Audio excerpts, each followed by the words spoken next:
I don't know about you, but I feel like a little Raspberry Pi today. Today we're going to go over my review of the Canakit, the Raspberry Pi 4 starter kit. This will be with 32 gigabyte EVO plus 8 gigabytes of RAM and a premium case. So we're going to check that out today. If you're interested, stay tuned.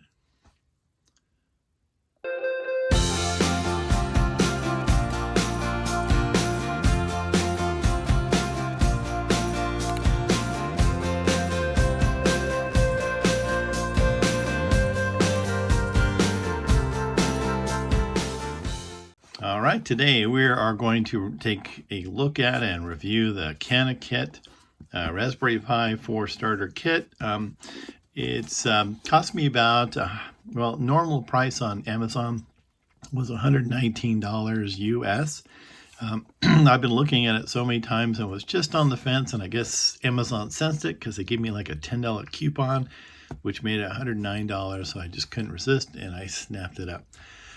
So it is of course, Raspberry Pi is a small single board computer, and this kit gives you a lot of what you need up front. I did take a peek at it before, but I didn't really go into anything, so you'll get to see it with me. It has a little README first. I want to take a look at that before I start plugging anything in, just to be on the safe side.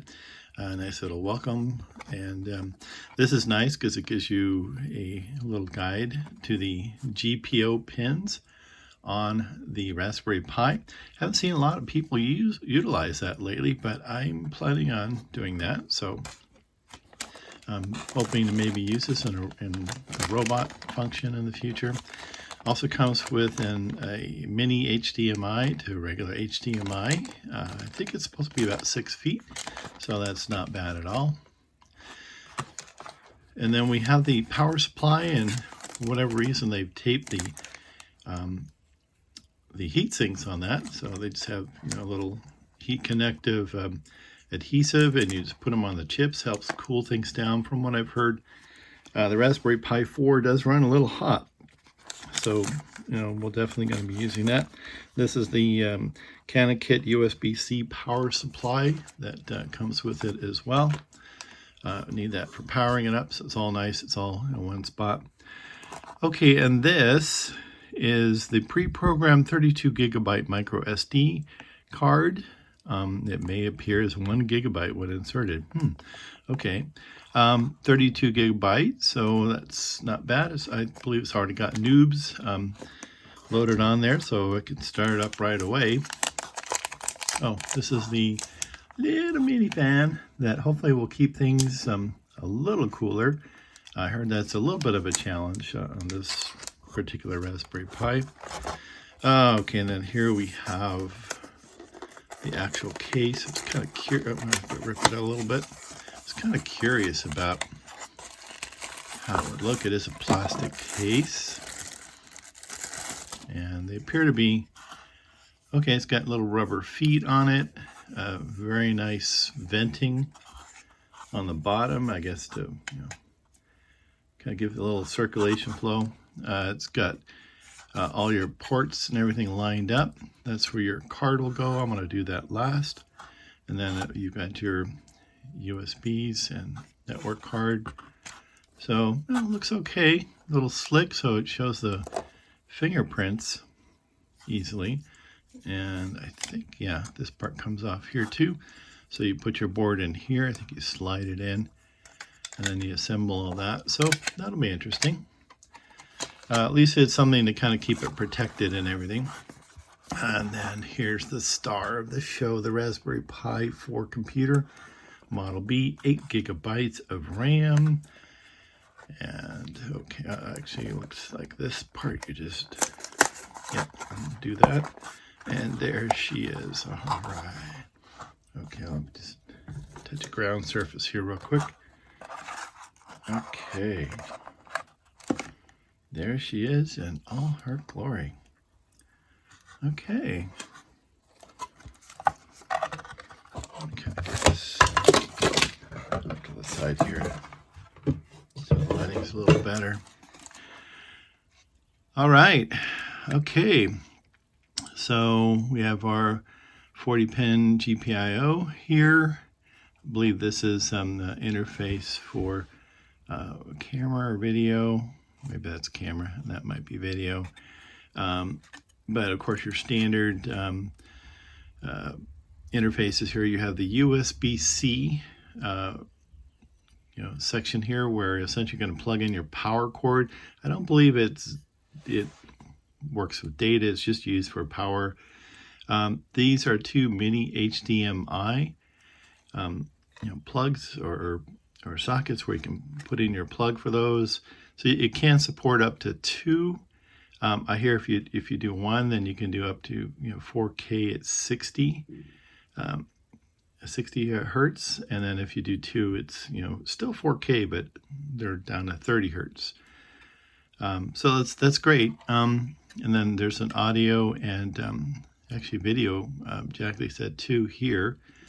On the end, that's where we have our USB 2 ports. And we also have two now USB 3 ports, which is good. That'll be faster. And a 1 gigabyte Ethernet. So that might actually come in handy for my application, or possible applications I'm thinking of in the future. This little guy here is our CPU, and he's definitely going to need a heatsink, so I heard it does heat up quite a lot. This is our 8 gigabytes of memory, and I believe this is also going to need a heatsink, and that is the, I think it's the USB interface. So all in all, not a bad little board, single board. Not quite the size of a credit card anymore. It might be just a shade bigger, but it's pretty darn small for a whole computer. Okay, in the box comes just some general directions. Just be careful about static and everything. And then they have safety and user guides, so I'll be safe with that, of course.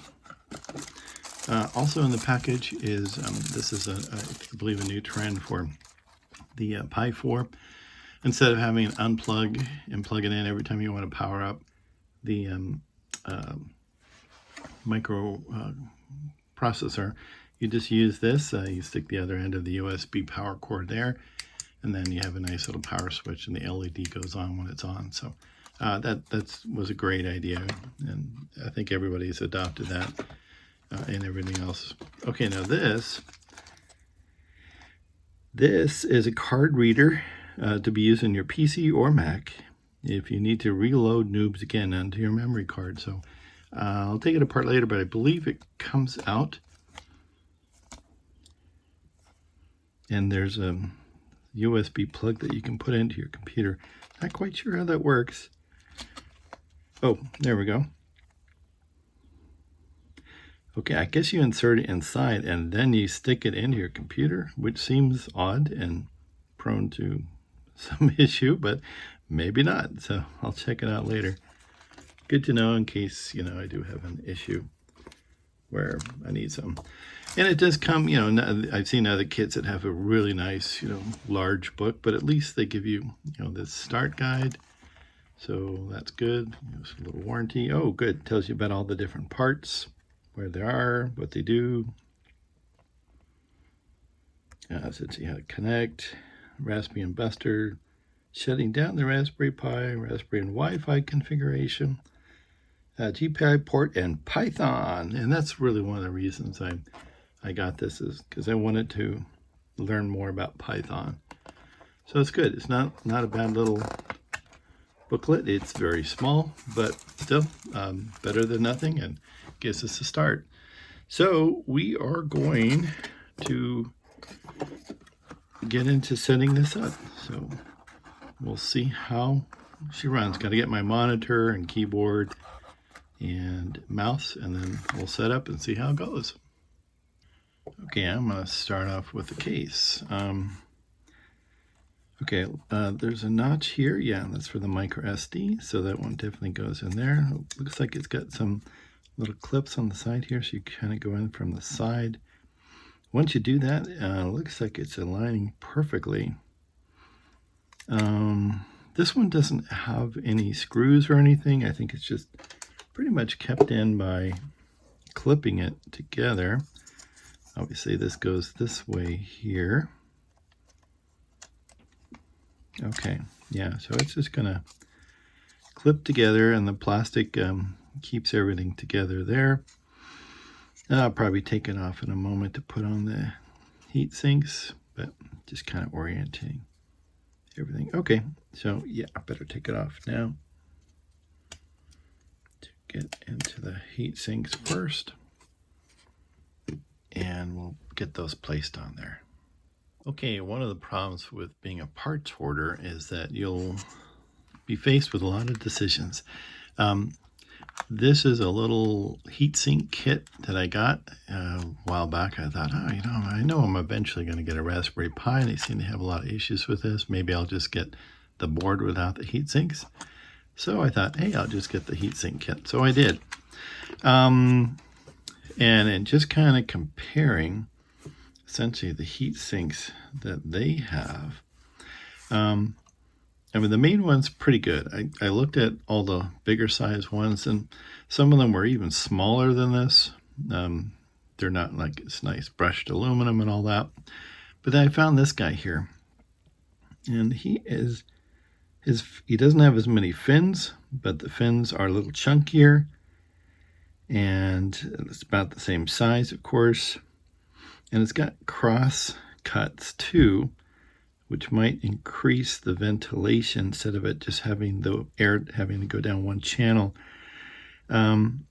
It's just slightly higher, but I think I might end up using this one. Still on the fence about that. Yeah, that's part of the problem, but I'm going to put that one there as a possibility. Now for the memory chip, this heatsink that was provided in the kit is pretty small. I don't know how hot that board gets, but overkill is kind of good. So I did look in my little kit here, and these are relatively the same size, just slightly bigger.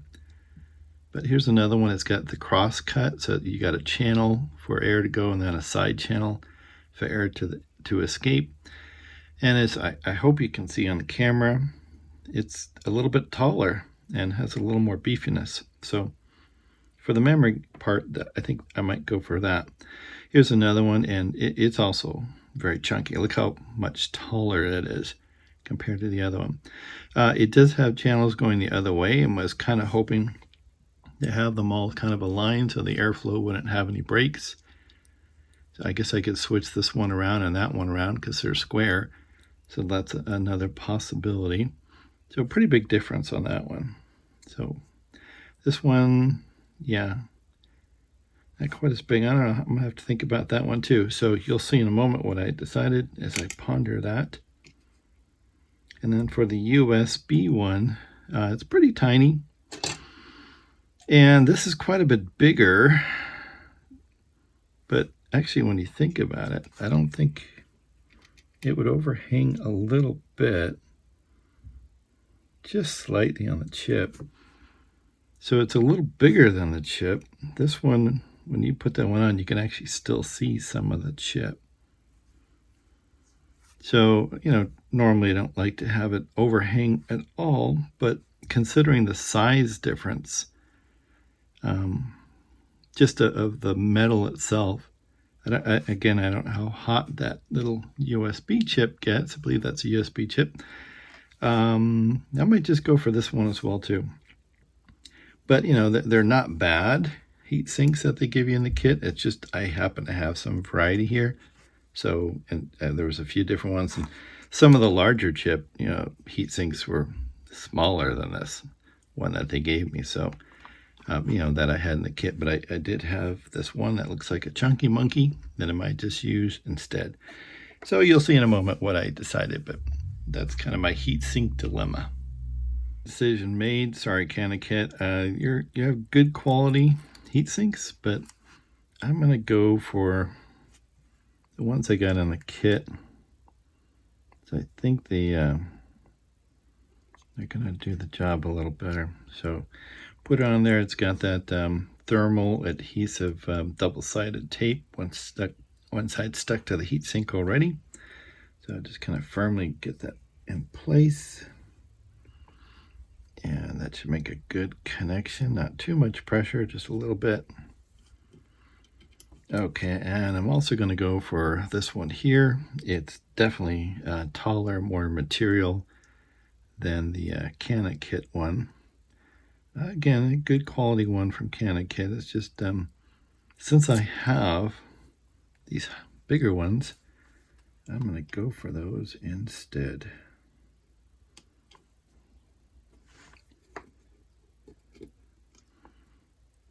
Okay, oh, it could have been more perfect on that one, but okay, I think that'll give it some good heat sink capabilities. I kind of like the cross cut because I'm hoping that little fan will get some air circulation in there to cool these. Saw another YouTube video where he actually did a test. He did a stress test prior to putting on the heat sinks, and he did another one after putting on the heat sinks, and the difference was very small.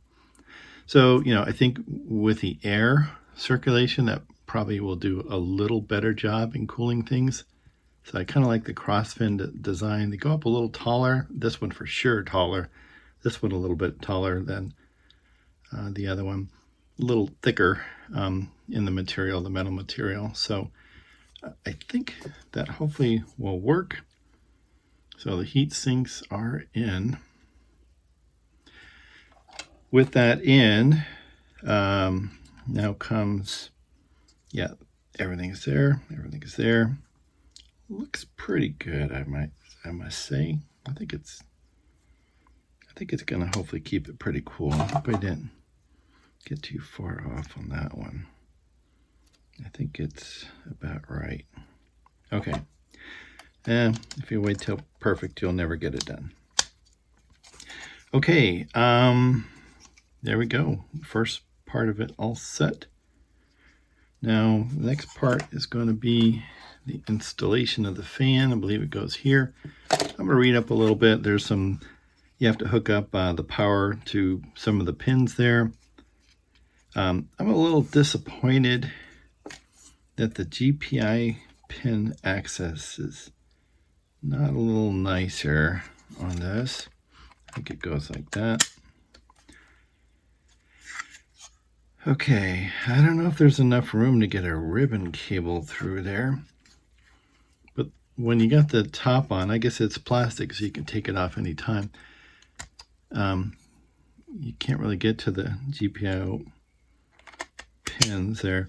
It does have the slot here. I know it's kind of meant for more air coming out, but I have an old Canakit that actually came with the connector. The problem is you gotta use some of those for the fan, so I gotta figure that out. But it had a ribbon cable on it, and I think maybe the ribbon cable might be able to slide right through there. So we'll see how that works. But that's kind of it. Got your ports here and everything. It is high gloss, so it does show those fingerprints. You know, hey, let's just not be too perfectionist, but hey, we're on camera, got to be somewhat professional. Okay, so yeah, I'm going to go ahead and put the rest of it together. Find my keyboard, get a monitor, get an extra mouse I have lying around, because that's pretty much all you need to make this into a little computer. So there we go. We'll be right back.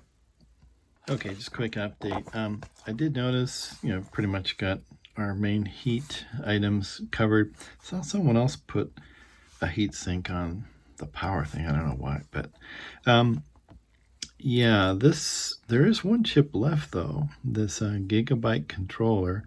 I'll stay away from the Bluetooth. That'll probably affect the transmission.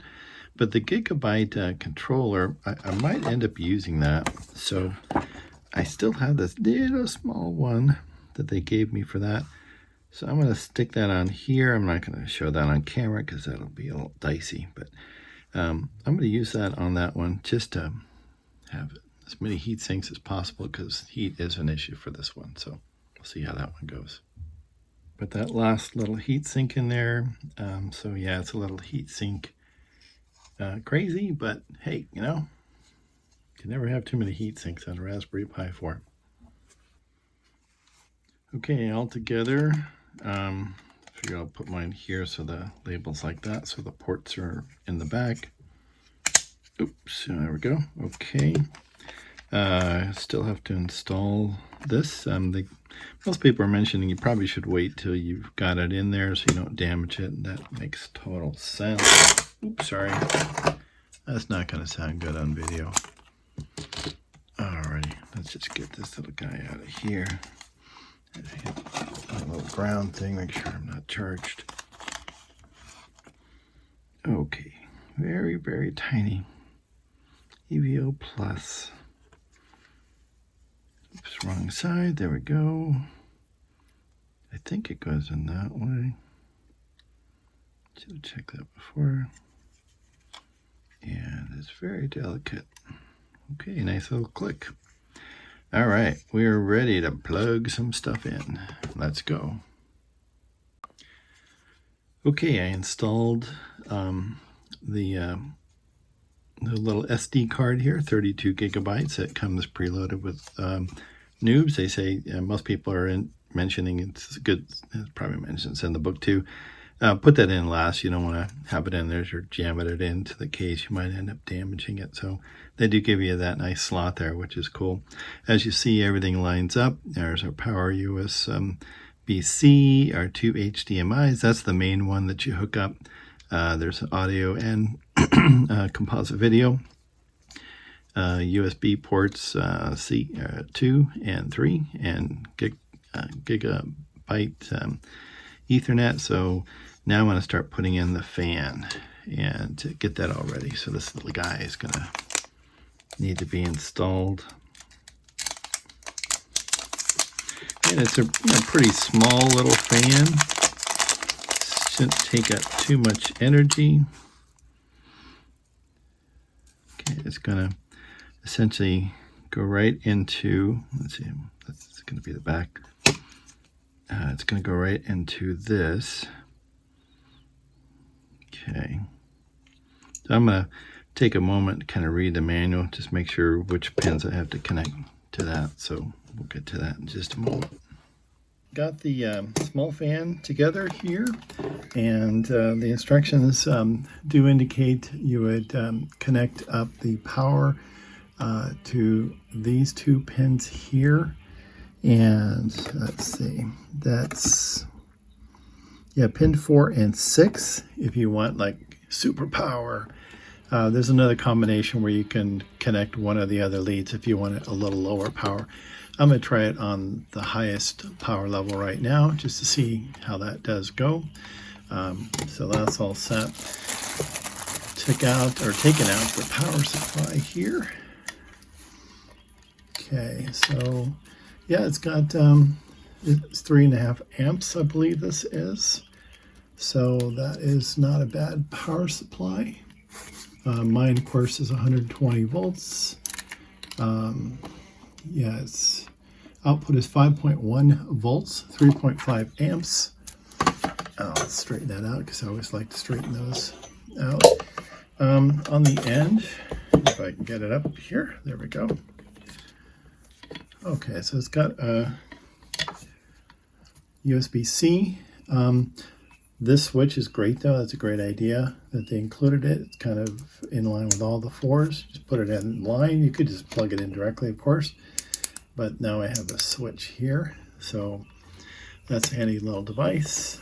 And that'll just go right into the board. Wrong side. Here for power. I'm going to put my mini HDMI there when I hook it up to a monitor in just a moment. This is the one you want to do if you want to have just one monitor, which will be mostly the case for, I would imagine, most installations. I'll use this for another little USB card I have. Let's see. Okay, so let's get it set up. All right, I've got everything plugged in. Got the power cord in. I've got the HDMI, mini HDMI to the regular HDMI monitor, old monitor I had. It is very old, but it should work. I've got a old wireless keyboard with this connected to the USB 2, and then USB 2 for another wireless mouse I had sitting around. So it's all connected up. Yeah, I'm just going to go ahead and turn on, see what we get here. Power is on. See by the red LED. Of course, this is the smallest setup in the world because my shop is the smallest setup in the world. So, okay. There's something on the instructions about if you see this, it's not the right NOOBS, but okay, it looks like it is doing some work here, resizing. Okay, we do have some activity here. Let's move that up a little bit. So it's doing stuff. Okay, and then I have two options here now. All right, so I've got the Raspberry Pi OS full recommended and the Libre Elec, which I'm going to go for the Raspberry Pi. Is my mouse working? Nope, it's not on yet. That's probably why. Now I got some mouse action. Okay. So I'm going to select that, and I'm going to go for that. It says I need 6 megabytes. Install. Warning, this will install the selected operating system. All existing data in the drive will be overwritten. That's fine. Nothing's really on there yet. Okay, so we're going to count off now, and I'm not going to wait you or have you wait for this whole process. I'll kind of time it and let you know how long it took, so I'll be back.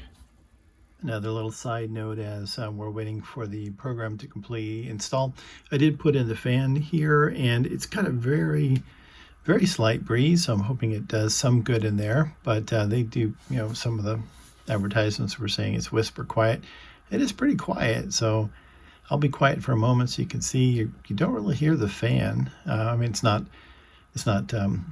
overclocked or anything right now, so it's probably maybe not full speed even, but it is fairly quiet. I think I hear the birds outside more than I do the fan, so I'll be quiet for a moment and you can hear.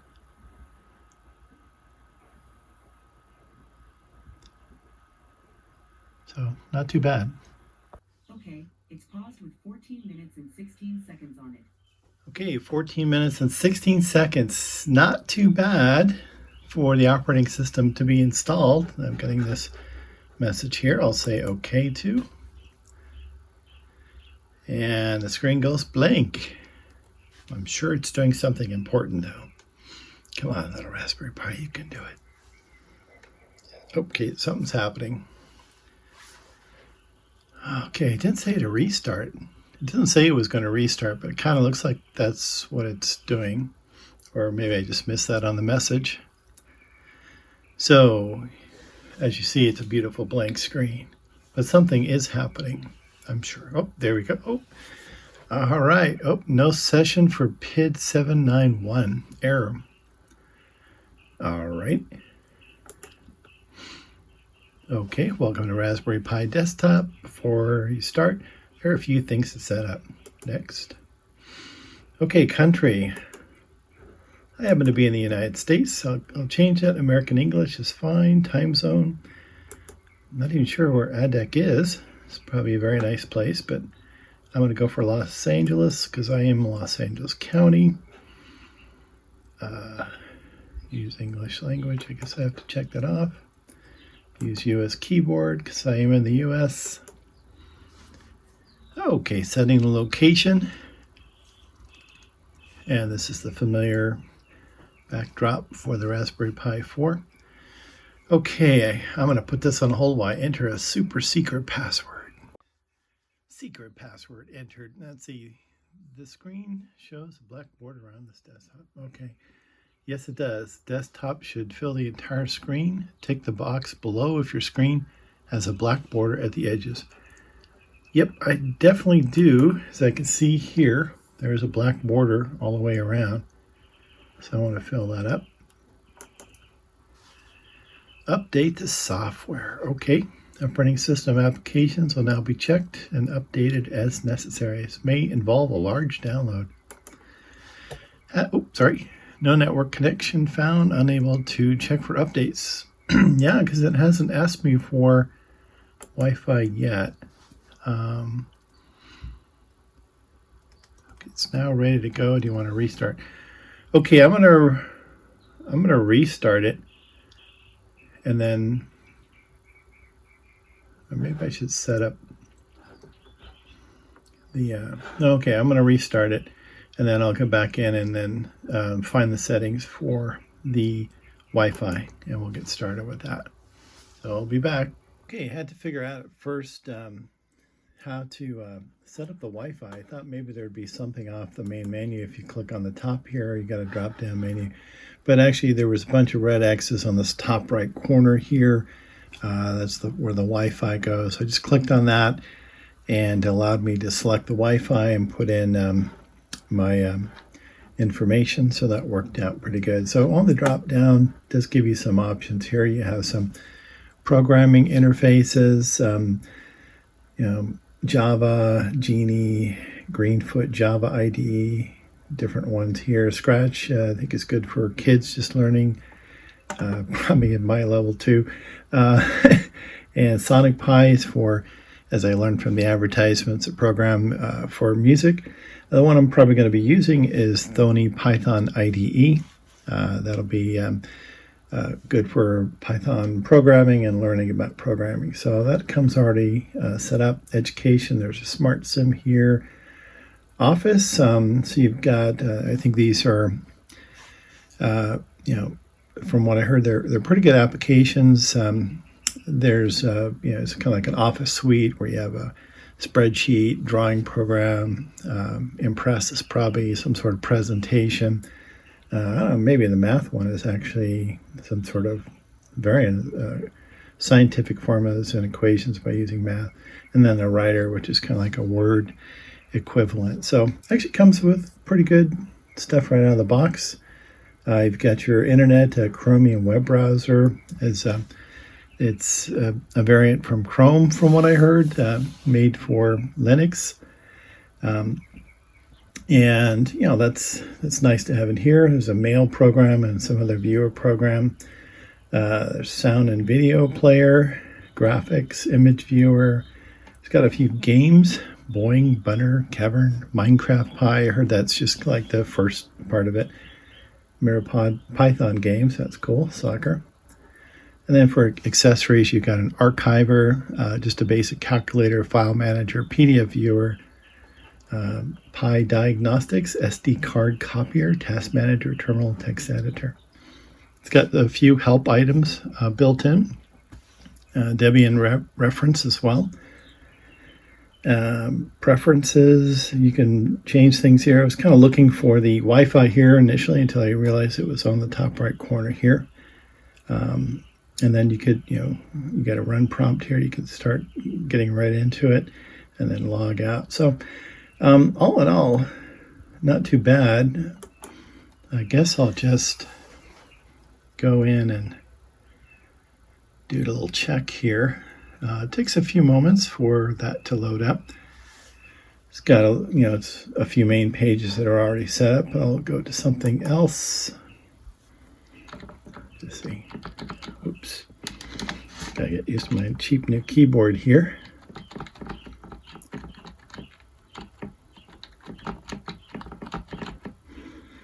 Check out a random website. Okay, not bad. I guess you could stretch that out a bit if you want to make that a little bigger. Okay, so not too shabby. All right. So not a bad program. You got your Xbox on these windows here to the right. So that's cool. File Explorer. Pretty straightforward. Shows you all the different things we have in here. Pictures. No pictures yet. Okay. Kind of interested in the Office program here, like the Writer program. I'd heard one gentleman on another YouTube video mention that he'd actually written a book using this, so he was fairly impressed with it. All right. And of course you can write better than that, but okay, so some formatting here. So actually not too bad considering this is a $119 8 megabyte Raspberry Pi 4. Got a lot of things right out of the box. So far, not too shabby. I think it's a good application. I'm going to be looking at a number of possible things that I can use this for. Looking at for possible robotic application. I will need to have, of course, some computers. My whole idea is to have it kind of the robot kind of like emulating the human brain, which is the human brain actually kind of has a different area for speech, different area for hearing, and all these different functions. It's a perfect design. So if you had a computer that's doing different processing and then a main processor that combines them all together, then you're probably going to have a much better system overall. So I did find a few videos that had some interesting things. Apparently, because it's 8 megabytes, you have a little more ability to do things. Like you could load the whole operating system, have it loaded every time it opens up, so it's always the same function all the time. I have heard of and did some research on other videos where you can, kind of like a microprocessor, you can make it, as soon as you boot it up, it'll go right to whatever program you want to do. So I may not want to necessarily use it as like a desktop, but build in some of that functionality for the GPIO possibilities that I can connect it to. So that's it. The Raspberry Pi. Yeah, I'll just go back to that main browser. They're advertising the Pi 400, which is a keyboard, has a modified version of the Pi 4. Actually, that went away. Oops. Yeah, that looks like the advertisement only comes up initially. So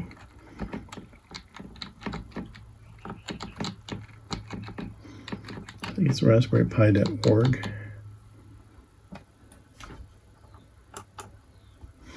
So yeah, you can find a lot more information on the whole community of Pidom, I guess.